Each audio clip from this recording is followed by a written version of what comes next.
And నేను అంత వినేదాన్ని కూడా ఏం కాదు, అంత వాటిని అంత పద్ధతిగా ఉండేదాన్ని కూడా ఏం కాదు. అట్లా వాళ్ళు ఏం చెప్తే దాంట్లో పోవాలంటే కలెక్టర్ అవుతుండే, యాక్టర్ అయినా. సో టఫే ఉంటది, బట్ దే ఆల్సో బిలీవ్, అంటే చేస్తుంది అది ఏమని అనుకుంటే చేస్తుంది ఇక అని అనుకుంటారు అంతే. అంటే మన ఇంట్లో వాళ్ళని పక్కన పెడితే, సో మనం ఎదుగుతుంటే మన ఇంట్లో వాళ్ళకన్నా చుట్టుపక్కల రిలేషన్ గానీ వాళ్ళ నుంచి ప్రెజర్ బాగా బిల్డ్ అవుతూ ఉంటది. సో అలాంటి సందర్భాలు ఎప్పుడైనా మీ లైఫ్ లో, ఎందుకు ఇండస్ట్రీ ఎందుకు వెళ్తుంది, పాప ఖరాబ్ అవుతుందని ఇలాంటి కొన్ని మాటలు మనం వింటూ ఉంటాం, ఎక్కువ ఇక్కడ ఉంటాం. అవును. సో అలాంటి సందర్భాలు ఎప్పుడైనా? నా ముందు ఎవరు మాట్లాడరు అనిల్ అట్లా, ఎంత ఏమో ధైర్యం లేకనో మరి ఏమో తెలియదు కానీ నా ముందైతే ఎవరు నువ్వు ఎందుకు ఇట్లా చేస్తాను ఇది మంచిది కాదు అని మాట్లాడేటోళ్ళు అయితే ఎవరు లేరు ఇప్పటి వరకు. వెనకాల మాట్లాడిండ్రు కావచ్చు, మాట్లాడతారు కావచ్చు, అప్పుడప్పుడు ఏమైనా గొడవలు అయినప్పుడు అమ్మ వాళ్ళు అంటారు కదా వాళ్ళు ఇట్లా అన్నారు అట్లా అన్నారు అని. అది మనం పెద్ద పట్టించుకోము, మన జర్నీ ఏందో మనకే తెలుసు. అండ్ యూనో చెట్టు పెద్దగా అయితే దాని కిందికి అన్ని వస్తాయి అంతే తప్ప, చెట్టు పెద్ద ఎంతసేపు అట్లే అవుతుంది కదా ఇక అంతే, అట్లా అనుకోని వదిలిపెట్టేస్తా. అండ్ నేను మంచి చేసినంత వరకు కూడా నేను I have chosen good projects. నేను ఒకటే నమ్మిన, మా అమ్మ కానీ నాన్న కానీ చాలా కష్టపడి పెంచారు.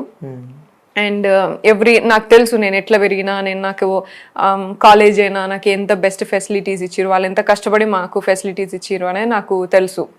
మా అన్నయ్య ఎంత గైడెన్స్ ఇచ్చిండ్రు వీళ్ళు. సో ఒకటే అనుకుంటే ఏంటంటే చెడు పేరు మాత్రం నేను చేసేది వాటికి వెనకాల ఎంతమంది మాట్లాడుకుంటారో నాకు తెలీదు. నన్ను ఫస్ట్ నువ్వు నమ్మితే, నా జర్నీని నమ్మితే నేను కరెక్ట్ చేస్తున్నా అంటే నాకు సపోర్ట్ ఉండండి అంతే అంట.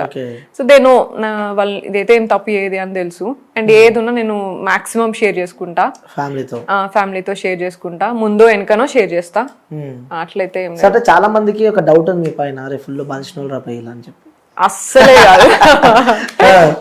అస్సలే కాదు. నేను ఇప్పటికీ కూడా ఇంకా అంటే అదే ఫస్ట్ లో ఏం చేసిన అంటే, నేను ఫస్ట్ లోనే చిన్నప్పటి నుంచి కూడా మేము అట్లనే అంటే చెప్పినా కదా, అంటే మా అమ్మ చిన్న స్మాల్ బిజినెస్ చేసేది, 2 రూమ్ల ఇంట్లో ఉండేది. ఫస్ట్ రూమ్ లో మొత్తం చీరలు బిజినెస్ చేసుకునేది మా అమ్మ, వెనకాల అదే బెడ్రూమ్ అదే కిచెన్ అట్లా అంతా ఉండేది. మా డాడీ ఫార్మర్, ట్రాక్టర్ ఉండేది. సో ఇలా కష్టపడి మమ్మల్ని పెంచిరు వాళ్ళు అంతే. మేము మా పనులు చేసుకుంటా మేము బిల్డ్ అయినాము. ఇప్పటికీ కూడా అదే ఇన్ని ప్రాజెక్ట్స్ చేసుకుంటా ఇప్పటికీ కూడా లైక్ వర్కహాలిక్ నేను. సో అదైతే ఉన్నది, అంత అయితే కాదు. కాకపోతే ప్రెజెంట్ చేసుకోవడం మంచిగా ప్రెజెంట్ చేసుకుంటాం ఏడికి పోయినా. ఇంకోటి ఏంటంటే నేను బీటెక్ ఉన్నప్పటి నుంచే సంపాదించేది. బీటెక్ చదువుకున్నప్పుడు ఎందుకంటే నాకు కలెక్టర్ గా యూపీఎస్సీ ఎగ్జామ్స్ చదువుకోవాలంటే ఢిల్లీ పోవాలి, ఇట్లా ఆడేటోళ్ళు అందరు అప్పట్లో. ఢిల్లీలో చదివితేనే కనీసం ఛాన్సెస్ ఉంటాయి అని అనేటోళ్ళు. మనకు అంత సీన్ లేదు, పెట్టేటోళ్ళు లేరు.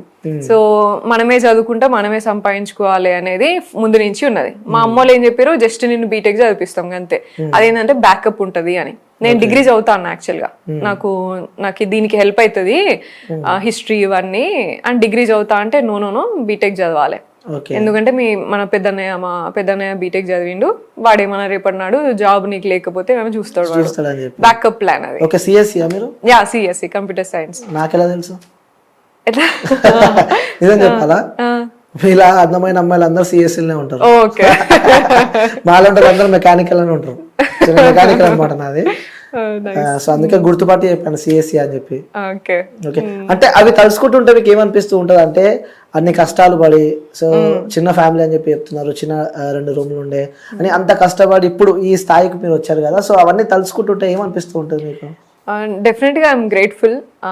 నాకు ఆపర్చునిటీస్ రావడం ఫస్ట్, అండ్ ఆపర్చునిటీస్ వచ్చినాయి నేను యూజ్ చేసుకొని కరెక్ట్గా ఒక్కొక్క స్టెప్ తీసుకురావడం అనేది నాకు ఎమోషనల్ అండ్ మోటివేషనల్ సపోర్ట్. నాకు డిఫరెంట్ ఏరియాస్ నుంచి నాకు ఎవ్రీ జర్నీలో నాకు మంచి ఫ్రెండ్స్ దొరికిండ్రు. చెడు ఎంత దొరికినో మంచి కూడా అంత దొరికిండ్రు. వాళ్ళు నాకు సపోర్ట్ చేయడం, వాళ్ళు నాకు ఎక్స్ప్లెయిన్ చేసి లైక్ సపోర్టివ్ గా ఉండి అన్ని జర్నీలో యాక్టింగ్ చేసినప్పుడు యాక్టింగ్ ఫ్రెండ్స్ కొంతమంది సపోర్ట్ చేసారు, కొంతమంది సోషల్ వర్క్ లో ఇట్లా అంతా. ఎక్కడైనా కూడా నాకు మంచి పీపుల్ ఉన్నారు. I'm fortunate about that. Okay, so అంటే మీ లైఫ్ లో ఇప్పటికి అన్ని మంచి జరిగినాయి, అంత లేదు, చెడు కూడా ఉన్నది కాబట్టి అంటే లైక్ కష్టమైంది జర్నీ. అంత ఈజీ కేక్ వాక్ అయితే కాలేదు. And every decision was thoroughly ఆలోచించుకొని చాలా ధైర్యం తెచ్చుకొని చేసినవి అన్ని కూడా. ఎప్పుడు నాకు చెడు మంచి ఎంతున్నో చెడు కూడా ఉన్నది, కానీ నేను నాకు సపోర్ట్ చేసిన వాళ్ళు నేను గుర్తుపెట్టుకుంటా ఇప్పుడు కూడా. అంటే సపోర్ట్ చేసిన వ్యక్తులలో ఎక్కువ అంటే ఎవరిని గుర్తుపెట్టుకోవాలంటే ఎవరిని గుర్తుపెట్టుకుంటారు? ఎక్కువ గుర్తుపెట్టుకోవాలంటే ఫస్ట్ వెల్కమ్ మా అమ్మనే వస్తుంది first.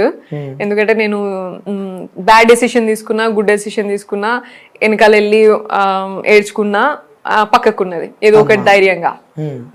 Second is current Yash, నా బిజినెస్ పార్ట్నర్. సో నాకైనా కోవిడ్ దగ్గర నుంచి అంటే అంతకు ముందు స్పాన్సర్ లాగా అట్లా తెలుసు, ఎన్జిఓకి బాగా సపోర్ట్ చేసిండు సోషల్ వర్క్ కి అంతా. దాని తర్వాత నుంచి బిజినెస్ ఎక్స్ప్లోర్ చేసినాక నాకు ఆపర్చునిటీ ఇచ్చిండు బిజినెస్ చేసుకోవడానికి. So Yash second. అంతే, వీళ్ళిద్దరు మేజర్. అంటే లైక్ మేజర్ అంటే ఇక నన్ను ఇన్ అండ్ అవుట్ కొంచెము అర్థం చేసుకొని సపోర్ట్ చేసారు. మిగతా వాళ్ళందరూ బిజినెస్ పార్ట్నరా? లైఫ్ పార్ట్నరా? Business partner. Only business partner for now business partner. In case future చెప్పలేమంటావు? ఎవరు ఏందని ఎవరేమీ చెప్పలేము కదా, రాసేసుకుంటారు ఇక. ఓకే, సో ఇంకోటి అంటే ఏంగా మీపై కేవలం మేము ఈ స్థాయికి లైక్ అంటే ఇండస్ట్రీలో మీకంటే ఒక ప్రత్యేకత తీసుకురావడానికి కారణం RGV. Without RGV Sonia is nothing. అంత సీన్ లేదు అని చెప్పి అంటున్నారు మరి బయట జనాలు. అంత సీనే లేదు. ఆర్జీవి గారి కంటే ముందు కూడా నేను చాలా వీడియోస్ చేసిన, బతుకమ్మ వీడియోస్ చేసిన, సాంగ్ వీడియోస్ చేసిన, షార్ట్ ఫిలిమ్స్ చేసిన, అండ్ జార్జ్ రెడ్డి మూవీలో చేసిన, కథానాయకుడు చేసిన. మై ఫస్ట్ ప్రాజెక్టే నేను బాలకృష్ణ గారితో, విద్యా బాలన్ గారితో, క్రిష్ గారితో, what ever it is small అయినా సరే నేను అంత ప్రొడక్షన్ లా నాకు ఆపర్చునిటీ వచ్చింది. పెద్ద ప్రొడక్షన్ ఎన్బికే అంటే. సో ఆర్జీవి గారితో నేను వచ్చిన అనేది అంత సీన్ ఏం లేదు. కాకపోతే ఆపర్చునిటీ ఎవ్రీ ఆపర్చునిటీ మనల్ని ఎలివేట్ చేస్తుంది. ఇంకొంచెం ఎలివేట్ చేసిన అనుకోవచ్చా ఈ ఆర్జీవి గారితో? అంటే ఇంకొంచెం అనేది కూడా నేనేం చెప్పా, ఎందుకంటే ఎంత పాజిటివ్ ఉన్నదో అంత నెగిటివ్ కూడా ఉన్నది నాకు దాంతోనే. సో నేను సార్ ఫీల్ అయినా అంటే అంత ఫీల్ గారు, నేను అట్లా ఏం అంత సీన్ పట్టించుకోరు, ఆయనకు పెద్ద ఫరక పడదు. కానీ చెప్తానా, ఎంత పాజిటివ్ ఉన్నదో అంత నెగిటివ్ ఉన్నది ఆయనతోని చేసింది. కానీ నాకు పర్సనల్ గా డెఫినెట్ గా నేను చాలా నాకు ఫౌండేషన్ అనేది, కాన్ఫిడెన్స్ అనేది ఎవరిచ్చినా రాదు కదా. ఇప్పుడు నేను ఇంకా ఇంకొక 20 సినిమాలు చిన్న చిన్న లాగా ఇట్లా చిన్న డైరెక్టర్స్ తోనో లేకపోతే యంగ్ డైరెక్టర్స్ తోనో అట్లా చేసింటే నాకు అంత కాన్ఫిడెన్స్ వచ్చేది కాదు.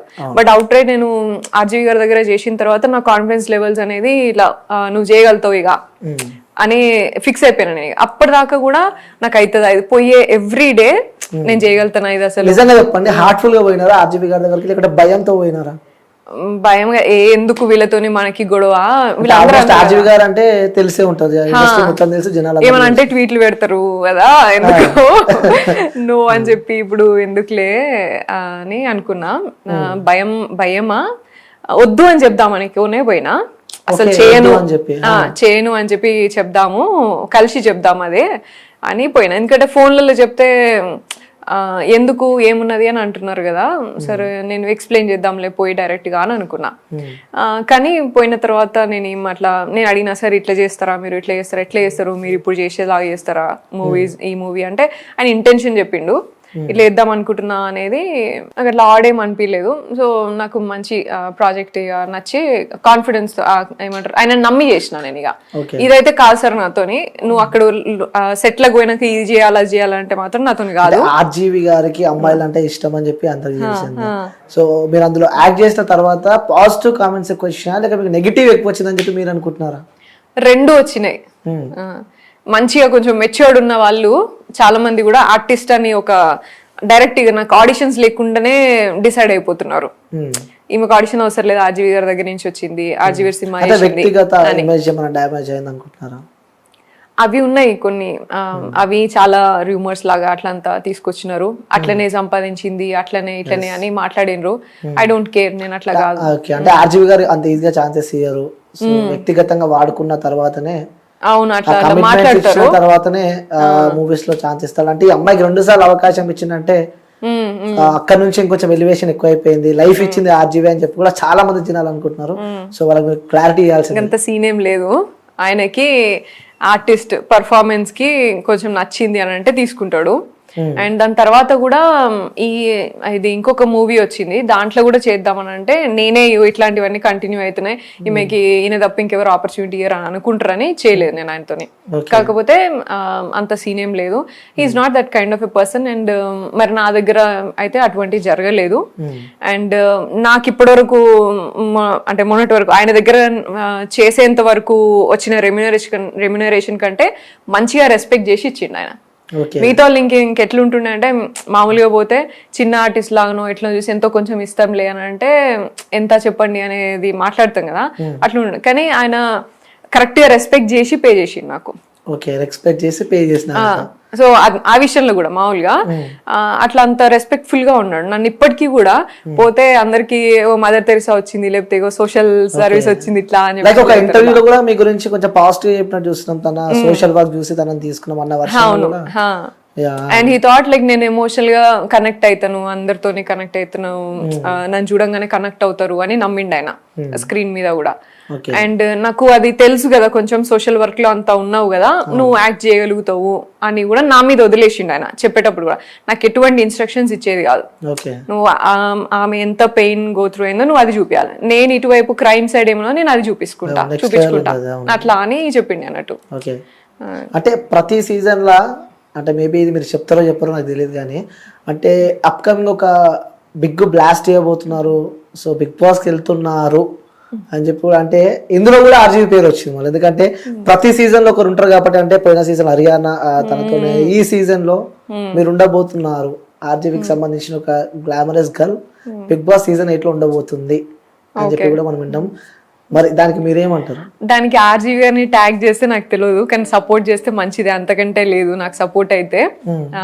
కానీ ఎందుకంటే ఆయనకి ఇండైరెక్ట్ గా చాలా మంది ఫ్యాన్స్ ఉంటారు, నెగిటివ్ గా మాట్లాడే వాళ్ళు కూడా ఆయనకి ఫ్యాన్స్ ఉంటారు కాబట్టి సపోర్ట్ వస్తే నాకు ప్రాబ్లం లేదు, I will be very happy. కానీ నేను అట్లా I'm not non for that. ఎందుకంటే సార్ తోని వచ్చిన ఇప్పుడు వేరే అందరు కూడా వాళ్ళు మరి ఎట్లా అంటే నాకు తెలీదు. అండ్ ఆయన సైడ్ నుంచి వచ్చిన క్యారెక్టర్స్ కానీ ఇలా మూవీలా చేసిన అమ్మాయిలంతా చాలా గ్లామరస్ గా చేశారు. నేను అట్లా చేయలే, నాది కాన్సెప్ట్ ఓరియంటెడ్. అవుట్ రైట్ ఇంకా ఉన్నదానికంటే ఇంకా లో మోడ్ లా చేసిన నేను. ఇంకా మేకప్ కూడా లేకుండా ఇంకా డల్ మేకప్ వేసుకొని కూడా చేసినవి కూడా ఉన్నాయి. So I'm not non for that kind of and like that heroine or that material అట్లా అని కాదు. అండ్ నాకు ఆపర్చునిటీ వచ్చింది కూడా, అంటే వాళ్ళు ఎట్లా పిలిచిరో నాకు తెలియదు కానీ నాకు కాల్ వచ్చింది, బిగ్ బాస్ టీమ్ నుంచి కాల్ వచ్చింది, ఆడిషన్స్ ఇచ్చిన. నెవర్ స్పోక్ అబౌట్ ఆర్జీవీ ఇట్లా అని చెప్పేసి ఏం కాలేదు. బట్ ఎక్కడికి వెళ్ళినా అడిగే క్వశ్చన్ ఒకటైతే ఉంటుంది, మీరు ఆర్జీవీ గారితో చేసిరు కాబట్టి ఎక్స్పీరియన్స్ ఏంది అంటారు. సో అదైతే మాట్లాడతారు. బట్ నేను ఆ ట్యాగ్ తోని నేను వచ్చిన అనుకోవట్లేదు, నేను సోషల్ వర్కర్ ఉన్నా, యాక్ట్రెస్ ఉన్నా, అండ్ యూనో బిజినెస్ కొంచెం అన్ని డిఫరెంట్ పర్సనాలిటీ అని అనిపించింది వాళ్ళకి. సో దే హావ్ కన్సిడర్డ్ అని అనుకున్నా. అయితే వెళ్తున్నారు అయితే సీజన్ కి బిగ్ బాస్ కి అంటే నవ్వుతున్నారంటే మేబీ ఛాన్సెస్. ఒకవేళ ఏ సపోర్ట్ తీసుకుని వెళ్దాం అనుకుంటున్నారు? అంటే ఎవరైనా బ్యాక్ సపోర్ట్ ఇండస్ట్రీ నుంచి ఎవరైనా ఉందా, లేకపోతే ఎవరైనా సపోర్ట్ ఎక్స్పెక్ట్ చేస్తున్నారా మీరు ఒకవేళ వెళ్తే? నాకు ఇప్పటివరకు అట్లా ఎవరు ఇట్లా ఇది గాడ్ ఫాదర్ లేకపోతే ఇట్లా సపోర్ట్ అట్లా లాగా లేదు. ఉంటే బాగుండని నాకు కూడా ఎప్పుడు అనిపిస్తుంది. మనం ఏ నుంచి వచ్చిన మంతిన్ లాగా ఫార్మర్ అదే అసలు అంటే కూడా తెలియదు అన్నట్టుగా. ఇంకా సగం మందికి అసలు నేను సినిమాలు చేసినా అని కూడా కొంచెం తెలియదు దేవుడు ఉన్నది. సో సపోర్ట్ అట్లా ఈ సపోర్ట్ ఆ సపోర్ట్ అని పెట్టుకొని పోయే పరిస్థితి లేదు. ఇంకా నేను అంత సీన్ లేదు నాకు. నేను ఇంకా కూడా నా సెల్ఫ్ స్ట్రెంగ్త్ ఉన్న చుట్టుపక్కల ఉన్న ఎవరైతే టీం బిల్డ్ చేసుకున్నానో వాళ్ళ సపోర్ట్ తోనే ముందుకెళ్తున్నా అడుగు అడుగు కూడా. అండ్ అదే మీరు అన్నట్టు ఆర్జీవీ గారు సపోర్ట్ చేస్తే అంతకంటే లేదు, నాకు సపోర్ట్ చేస్తే మంచిదే. అండ్ ఆల్సో నేను మంచి డైరెక్టర్స్ తోనే చేసినా కదా ఇప్పటి వరకు, వాళ్ళందరూ కూడా సపోర్ట్ చేస్తే మంచిదే. కానీ ఐ డోంట్ నో వాళ్ళు ఎంతవరకు బిగ్ బాస్ చూస్తారో ఎంతవరకు సపోర్ట్ చేస్తారో మనకు తెలియదు కదా. సో యాక్సెప్ట్ చేస్తారని అనుకుంటున్నా. ఎందుకంటే లైక్ నేను ఇప్పటి వరకు మూవీస్ చేసిన దాంట్లో నన్ను అందరు కూడా మంచి చేసినావు అని మాత్రం అన్నారు. ఇప్పుడు ఎట్లుంటుందో మరి. ఇష్టమైన హీరో ఎవరు? నాకు ఇష్టమైన హీరో ఆబ్వియస్లీ చిరంజీవి గారు ఫస్ట్, అండ్ నాని గారు, అండ్ రానా గారు కూడా ఇష్టం నాకు. ఓకే, సో వాళ్ళతో కలిసి సూర్య, వాళ్ళతో కలిసి నటించాలి. రానా గారితో ఐ డిడ్ అన్ యాంకరింగ్, నాకు యాంకరింగ్ ఆపర్చునిటీ వచ్చింది ఒక బుక్ లాంచ్ కి. Okay, super. అది ఒకసారి అసలు అదొకటి ఆపర్చునిటీ. అండ్ చిరంజీవి గారితో, నాని గారితో కూడా ఇట్లే యాంకరింగ్ చేయడానికి వెళ్ళినప్పుడు చేసిన నేను ఒకటి, కానీ ఇంకా నాకు యాక్టింగ్ ఆపర్చునిటీస్ రాలేదు. I wish. ఒకవేళ వెళ్తే హౌస్ కి వెళ్తే ఎలా ఉండబోతున్నారు, ఏంటి ప్లాన్, కాన్సెప్ట్ ప్రిపేర్ చేసుకున్నారా, అలా ఉండాలి ఇలా ఉండాలని చెప్పి? అసలు కాన్సెప్ట్, బిగ్ బాస్ కాన్సెప్ట్ ఎట్లుంటదని నీకు తెలుసా, ఇంకెవరికైనా తెలుసా? అంటే ఉంటుంది, అంటే పోయిన సీజన్స్ మనం చూసినాం కాబట్టి అదే కొంతమందితో కలిసి ఉండాలి ఇట్లా ఇట్లా అని చెప్పి ఉంటుంది కదా, కొంచెం discussions, gang, friendship, love, so అలాంటి అలా ఏదన్నా ప్లాన్ అంటే డిఫరెంట్ పీపుల్ ని తీసుకొస్తాడు కదా, మనకు తెలియదు ఇక ఎవరితో మనం సింక్ అవుతాం ఎట్లుంటామో మనకు తెలియదు. అండ్ నార్మల్ గానే నేను అంత పెద్దగా ఫ్రెండ్షిప్స్ మెయింటైన్ చేయ, అన్లెస్ కొంచెం అంటే లైక్ వర్క్ రిపీటెడ్ గా వర్క్ నడుస్తుంది మనకి అన్నంత జర్నీ ఉంటది, కానీ అంత రిలేషన్షిప్స్ అంత ప్రాపర్ గా మెయింటైన్ చేయ నేను. సో ఎట్లుంటుందో తెలియదు నాకు అసలు, అదే కదా నాకు కూడా క్వశ్చన్ మార్క్ ఉన్నది నేను ఎట్లుండబోతున్నా అని. బట్ దట్ ఎక్స్పీరియన్స్ నాకు యూనిక్ అనిపిస్తుంది కాబట్టి I'm very much excited for that. Okay, eagerly wait చేస్తున్నారు ఎప్పుడెప్పుడు వెళ్తున్నా? ఈగర్ గానా, ఎప్పుడెప్పుడు వెళ్తున్నా, ఎలా భయం కూడా ఉన్నది, అంటే ఎట్లుంటదో అసలు ఏం చేస్తాము అని అట్లున్నది, నర్వస్నెస్ ఉన్నది కొంచెం. ఓకే, సో మరి ఇంట్లో వాళ్ళకి చెప్పావా ఈ వెళ్తున్నా అది ఈ సీన్ అంతా? యా చెప్పినా. వాళ్ళ రియాక్షన్ ఏంటి? అదే ఎందుకు అన్నట్టుగానే ఉంటారు, కానీ వెళ్తానన్నా సరే జాగ్రత్త చేసుకున్నా అంతే. ఓకే, ఇవన్నీ పక్కన పెడితే సోషల్ వర్క్, మీరు సోషల్ వర్క్ అసలు ఏంటి అంటే ఏజ్ లో ఎంజాయ్ చేసే టైం, మంచిగా చిల్ అవుట్ అయ్యి పబ్స్కి వెళ్ళి తిరిగి, ఇవన్నీ పక్కన పెట్టి సోషల్ వర్క్ నాకు అర్థం కాలేదు. చిన్నప్పటి నుంచి కూడా నాకు ఆ ఇంట్రెస్ట్ ఉండేది, ఎక్కడికి వెళ్ళినా. మా డాడీ వాళ్ళు అంటారు మా తాతయ్య ఇట్లే ఉంటుండేనంట, అండ్ మా అమ్మమ్మ కూడా సర్పంచ్ ఉంటుండేనంట, ఇట్లే సోషల్ సర్వీస్ లో బాగుంటుండేనంట.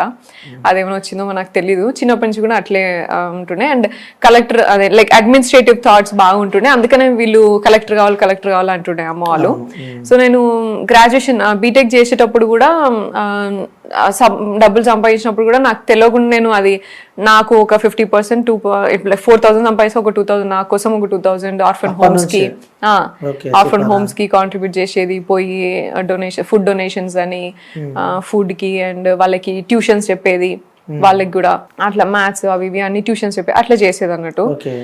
సో దట్ కంటిన్యూడ్, అది నాకు ఒక హ్యాపీనెస్ ఇస్తుంది, అట్లే అది మంచిగా ఉన్నది, హ్యాపీగా ఉంటాను నేను అక్కడ అని నేను కంటిన్యూస్ గా యాక్టివిటీ చేస్తా ఉన్న టైంలో లైక్ నేను I came across different things. కొన్ని సిచ్యువేషన్స్ చూసిన టఫ్ సిచ్యువేషన్స్ కూడా చూసిన. అట్లాంటప్పుడు హెల్ప్ఫుల్ గా ఉండాలి విమెన్ కి, అండ్ అబ్యూజివ్ థింగ్స్ కొన్ని జరిగేటప్పుడు చూసిన. నాకంటే నాకు 2 అన్నలు ఉండే, మా అన్న ఎప్పుడు చిన్న ఇట్లా చేసుకుని తీసుకుపోయాడు అన్నట్టుగా స్కూల్కి, ఏడికి పోయినా ఇక వాడికి రైట్ అంటే నేను ఇట్లా ఉంటా ఇట్లా అంతే ఇక తీసుకొని పెట్టాడు. సో నాకంటే 2 అన్నలు ఉన్నారు, అండ్ మా అమ్మ కూడా అట్లనే ఇట్లా ప్రొటెక్టివ్ గానే ఉన్నా నేను, కానీ చాలా మందికి అట్లా ఉండదు కదా. సో అట్లా నేను ఉండాలి, ఎవరికైనా హెల్ప్ఫుల్ గా ఉండాలి అనేది ఒకటి ఉండే అన్నట్టు కొన్ని సిచ్యువేషన్ చూసినప్పుడు. సో తెలంగాణలో ముఖ్యంగా పండుగలు అంటే అందరికి చాలా ఇష్టం, మీకు కూడా ఇష్టం ఉంటుంది. సో మీకు ఏ పండుగ అంటే ఎక్కువ ఇష్టం? బతుకమ్మ పండుగ ఆబ్వియస్ గా. తెలంగాణలో బతుకమ్మ పండుగ అంటే నెక్స్ట్ లెవెల్ అన్నమాట. అదే కదా. ఒక మెమరీ ఉందా బతుకమ్మ పండుగకి, ఏదన్నా మీ లైఫ్ లో ఒక మెమరీ? బతుకమ్మ పండుగ ఊర్లో మంచిగా చేసుకుంటాం కదా అండి, కాకపోతే సిటీకి వచ్చినాక కొంచెం అది మిస్ అయినా, ఇక బిజీ స్కెడ్యూల్స్ లేకపోతే పనిళ్ళలో పడి అంత మిస్ అయ్యేది. బట్ ఐ మేడ్ ష్యూర్ ఒక్క రోజన్నా పోయేలాగా చూసుకున్నా. బట్ దాని తర్వాత ఇంకా చాలా కష్టమై నేను ఏం చేసిన అంటే, మా గేటెడ్ కమ్యూనిటీ ఇక్కడ కూకట్పల్లిలో ఏం చేసిన, ఇక మిస్ అవుతున్నా, ఇక్కడేమో అంత ఆడరు. సో అండ్ నేనే ఇక పోయి ఇనిషియేటివ్ తీసుకొని ఆడుకుంటా ఇట్లా సెలబ్రేట్ చేస్తా అంటే కొంచెం అది ఆ మూమెంట్ వచ్చింది, ఇక అందరు అది అలవాటైనరు. ఒక 2 సంవత్సరాలు చేసినాక 3వ సంవత్సరంకి ఏం చేసిన అంటే ఇట్లా కమ్యూనిటీ లెవెల్లోనే గేటెడ్ కమ్యూనిటీలో ఆర్ఫన్ హోమ్ చిల్డ్రన్ ఉంటారు కదా, ఒక 100 మంది ఆడపిల్లల్ని ఇట్లా ఆర్ఫన్ హోమ్స్ నుంచి తెచ్చి అట్లా సెలబ్రేషన్స్ అట్లంతా ప్లాన్ చేసిన అన్నట్టు. ఇంకా సో అట్లా మస్తు ఎంజాయ్ చేసినాం. అండ్ ఆల్సో వాళ్ళకి ఒక 1-2 సంవత్సరాలకు సరిపోను మెటీరియల్ అంతా ఇట్లా క్లాత్స్ కానీ ఆయిల్ అట్లా ఇట్లా అని చిన్న చిన్న ఎసెన్షియల్స్ ఉంటాయి కదా, అవన్నీ వాళ్ళకి వాళ్ళ కమ్యూనిటీ పీపుల్ అంతా డొనేట్ చేసేటోళ్ళు. That's one of the things నేను చేసిన అన్నట్టు. ఇక నాకు ఇష్టం మా పండుగ, ఇక దాంట్లో నేను సోషల్ వర్క్ కూడా ఇన్వాల్వ్ చేసి ఇష్టంతో పని రెండు కంప్లీట్ అయినా అనుకున్నా. ఓకే. సో ఇంకోటి బోనాల పండుగ కూడా ఫుల్ ఫేమస్. అవును వెళ్ళారా మరి? బోనం ఎత్తుకుంటారా మీరు? హైదరాబాద్ లానే అది పెద్దమ్మ బోనము, పెద్దమ్మ తల్లికి బోనం ఎత్తుతాము. మన మంతిలోనైతే రేణుకా తల్లి, రేణుకమ్మ బోనాలు ఉంటాయి కదా, అవి మంచిగా చేస్తారు అన్నట్టు. అది మస్తు ఉంటది, ఇంకా నెక్స్ట్ లెవెల్ ఉంటది, మంచిగా ఎంజాయ్ చేయొచ్చు. అవును. లైక్ అంటే అప్పుడు జనరేషన్ వేరేలా ఉండే, ఇప్పుడు ప్రజెంట్ ఉన్న జనరేషన్ వేరేలా ఉంది. సో అవన్నీ కంపేర్ చేస్తే మిస్ అవుతుంటారు. అదే చిన్న ఉన్నప్పుడు మంచి ఏ టెన్షన్ ఉండకపోయేది, ఏ బాధలు ఉండకపోయేది, తిన్నామా తిరిగినామా కాలేజ్ పోయినామన్నా అట్టుంటుండే. సో ఇప్పుడు అంతా దూరం అయిపోయినారు. సో బాధ అనిపిస్తుంటా మరి?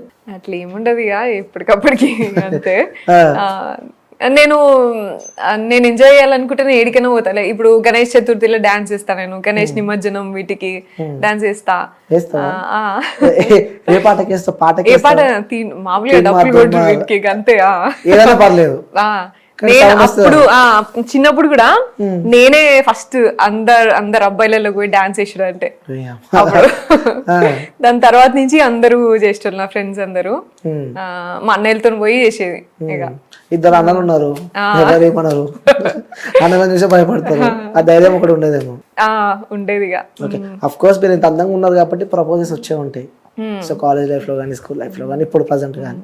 సో ఎన్ని వరకు వచ్చినాయి అనుకోవచ్చు ప్రపోజల్స్?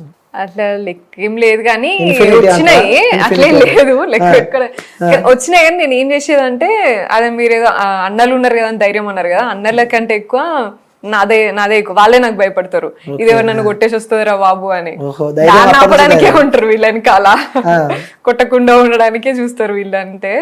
సో అదే ప్రపోజల్స్ వస్తే ఏంటంటే కొంచెం నేను గట్టిగానే వార్నింగ్ ఇస్తా. సో గుర్తుండిపోయే ప్రపోజల్ ఏదైనా ఉందా? బాగా గుర్తుండేదా ఉన్నది, ఇట్లే ఇక ఉంటది కదా, ఇట్లే ఎవరో ఇలాగే ఇదేమంటారు, అప్పుడు సూర్య సినిమా ఏదో వచ్చింది, నాకు గుర్తులేదు ఎగ్జాక్ట్లీ, కానీ అప్పుడు మామూలుగా ఫోన్స్ అప్పుడప్పుడు ఫోన్స్